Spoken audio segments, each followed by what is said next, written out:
I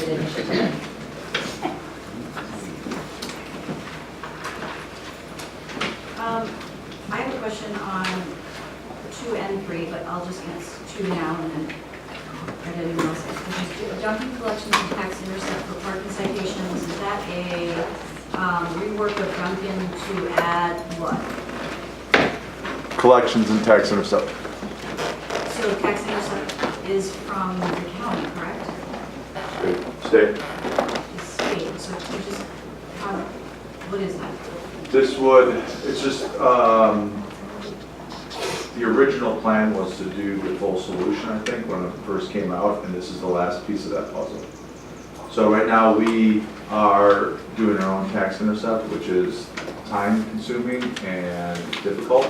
And You call, how do you do, what are we replacing? you're not replacing anything. Duncan would take the citation from issuance to collection. Right now, if they don't pay, we have to do that. We have to try to collect the money through tax intercept, and it's a lengthy process to do that. They would do that, they would go through collections, so that's one of the things we're proposing. So it would reduce staff time? Correct. And is the cost offset a positive? There would be no, there's a, I think it's, what is it, 35% fee for any money that's collected. I don't recall the specifics, but since we're not collecting Anything. anything, getting 65% is better. But, so the amount that we have to pay to do Duncan would be offset by the collection of some Correct. past few months? Right, yeah, we wouldn't pay, it would cost us nothing to do. We just wouldn't get the full amount of whatever the old fine amount would be. So if it was $100 and they took 35, we would get 65 and they would get 35. Can I understand why we're not doing it, why we're not collecting anything now? We are, we do our own, we can do our own tax intercept, it's just really time consuming. Have we been collecting any fees Not of late, no. since? Good thing we're- I don't have a lot of information, but I'd say in the last 3 years, it's been on a steady downward trend, as that process is extremely time consuming to work into, your other operational needs of the police department. So, Is that manual today, then, with manual collection versus? You still have to submit it to the state, and it's a form you gotta fill out and stuff like that. Does that clarify for you? Okay. Other questions for police department? Yes, you know. On the community relations coordinator, I mean, some of the objectives sound like things that I know individual police officers are already doing and they should be doing. So,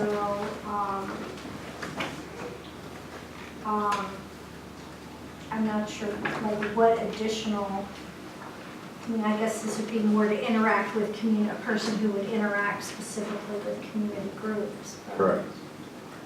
It'd be more of a community outreach officer, someone that's out there, communicating with, with the school district, whether it be, the new Human Relations Commission, those types of events, to kind of be more of an outreach and get our message out and communicate with the public. Do we have a school-based officer now? We will in fall.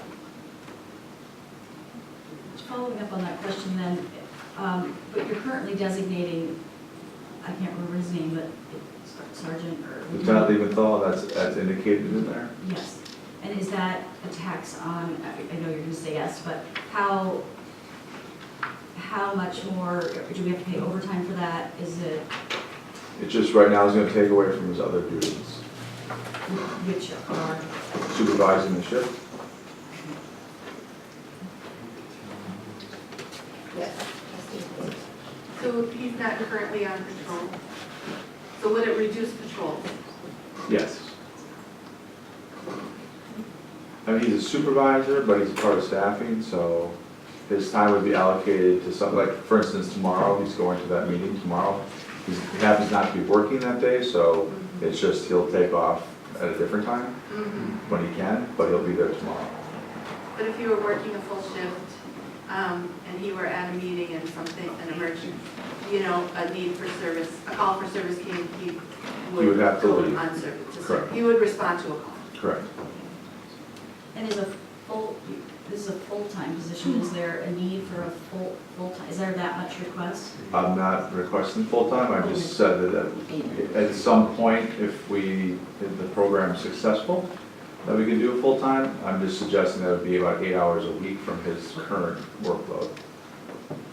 So would he be responsible to coordinate the training of the police staff for diversity and He's currently, correct, He is. he's doing that right now. Okay, good. But this would be more of like getting out and communicating and, being more of an outreach officer, doing some of those things where Right. we don't just have the time to do it right now. So I'm looking, at some point, it'd be nice to have a full-time outreach officer to do that. So we are at time. Are there maybe one additional question? On the building build out, I didn't, in our long range plan, it's not in there now, is it? This is phase 2B? I asked that question, you said it was. Let me, I don't think there's any secret. There's been a lot of communication challenges on the implementation of the full Wilson Drive project. And what components were listed where, and what's been included in what numbers. So, that is not in the current long-range plan, so, but clearly that's an identified phase that's up for consideration, and it would be incorporated into discussions for the upcoming planning meetings in next month as well. Is that a number that Riley has looked at and come up with, or is this a guesstimate? That was the number from earlier this year when they looked at phase 2, and when we broke out phase 2 and from 2A to 2B. So, correct. It's a number that needs to be vetted more by them, but that was the number that was provided in that early stage of beginning of phase 2. And to clarify, it doesn't include the community room that the clerk has submitted as well in that same building for the polling place. Correct. And last question is, I asked this, but I'd like to hear from you. Is this phase 2B, the last time we heard from you at board, it was not necessary to function, but you were recommending it, but I want to ask again, is it necessary to function for us to do in 2019, or can you function, it's a garage, right? Correct. So how does that affect operations? Again, we can function without it. That's the, Okay. Okay, we are at time. We're gonna move on. We can always circle back. Thank you. Design review board.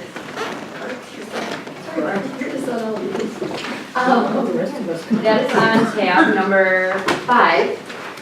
Anybody else leave or? And it. oh, 5 more. So I'm gonna hold this to 5 minutes. And what, there are questions specific to design review board.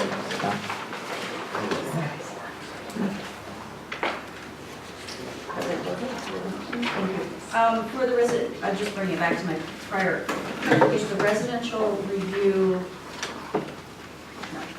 guidelines, and that we've been working on a lot, does this include a review of what aspects of those we can include in the zoning code? It could, it was not my intention. My intention was to pick up where the previous committee or whoever had left off, and finalize a recommendation to bring to the board to see if the board is willing to adopt that as a guideline, not necessarily as an ordinance. If it were the desire of the board to do differently, I don't think the design review board would have a problem with that. I was just taking this up as something that had been started previously and finalizing it. This one was a guideline, not an ordinance. So maybe for our yes, we can just add, I mean, I think it's very important that if there are design regulations, our code's not as design oriented as other municipalities. And so whatever we can be very clear on in ordinance, would, in my opinion, make things better. So take the opportunity to talk as a board if that's something we want to do during our zoning update.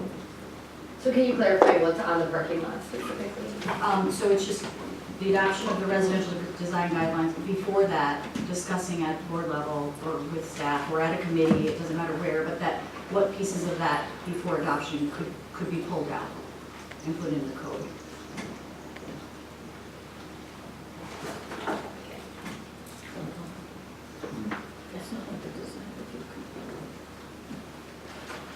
Does anybody have any other questions? How far along are we on the residential guidelines? My understanding is they're roughly 75 to 80% along. I had not picked it up since I got hired, but I've been told they're Pretty far along. pretty far along, correct? Okay, other questions? No other questions? Okay, we'll move on. Well, I have a question. You do, okay. Trustee Menta? Expand the scope of residential review. How does this compare to what other places do in terms of the things that they review? That would definitely be part of the research on that. For example, historically accurate windows comes up sometimes within reviews. And windows replacements aren't something with the design review board's scope currently, so that has been one of the topics that's been brought up specifically, at least. Whether or not other communities do that would be a good first step in the research as well, but there are certain little elements like that, I'll call them, that they would like to expand into consideration of. But as a first step, we would definitely need to know whether or not we're going above and beyond other communities or whatnot. But I don't have an answer for you in terms of what other communities are doing. I can tell you in my previous job, they were not doing things like that, but it's a whole different context, obviously. That would be part of research. Correct. Okay. Can I just add a quick, so commercial too, I said residential design guidelines, but it would be both, you could pull out pieces that you could. Commercial and residential. Design guidelines. Okay. Thank you. Sure. And, okay, so additional questions for Design and Review Board? Okay, we'll move on to Elder Services and Senior Resource Center. I did combine these, because that's how they were listed. Elizabeth? Yeah, what tab is it? I'm sorry. Sorry, tab number 6. So just next. Thank you for being here. Nice to meet you. Chris. Yeah. We've been emailing. So questions on Senior Resource Center, Elder Services Advisory Board. So my question was for the complete streets. Could that also be wrapped into a transportation plan village-wide, maybe taking into the aspects of senior-friendly street design?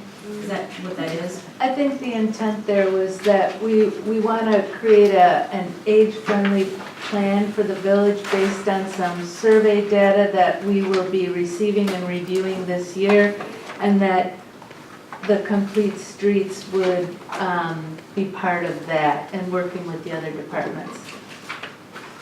So yes.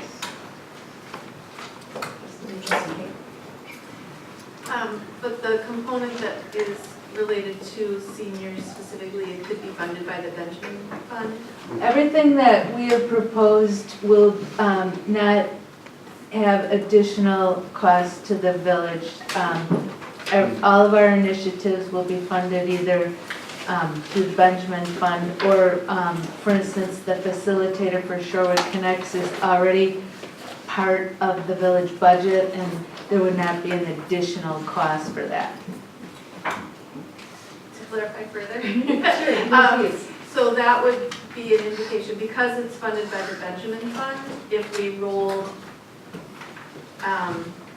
that study, that plan in with a bigger plan, then it might compromise your ability to funded with the Benjamin Fund? I guess what I'm asking is, would we actually be able to wrap it in and still take advantage of the Benjamin Fund? And so that might be a parking lot question? Well, the Benjamin Fund is intended to fund the initiatives that we have stated there, and any further would have to be considered and if it's an eligible expenditure under the guidelines of that fund.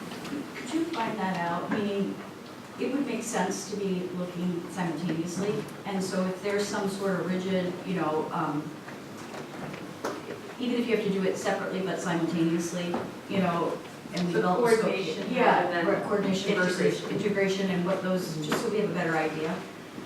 So if you could clarify what you would like me to report back? Sure. So for the Benjamin Fund funding, if this was part of a larger effort but still addressed the same exact components, would you still be eligible? That, And how so or how not so? right, so that would be something that it would be reviewed by the Elder Services Advisory Board. And so if, it could be, but I don't think I can provide you with a clear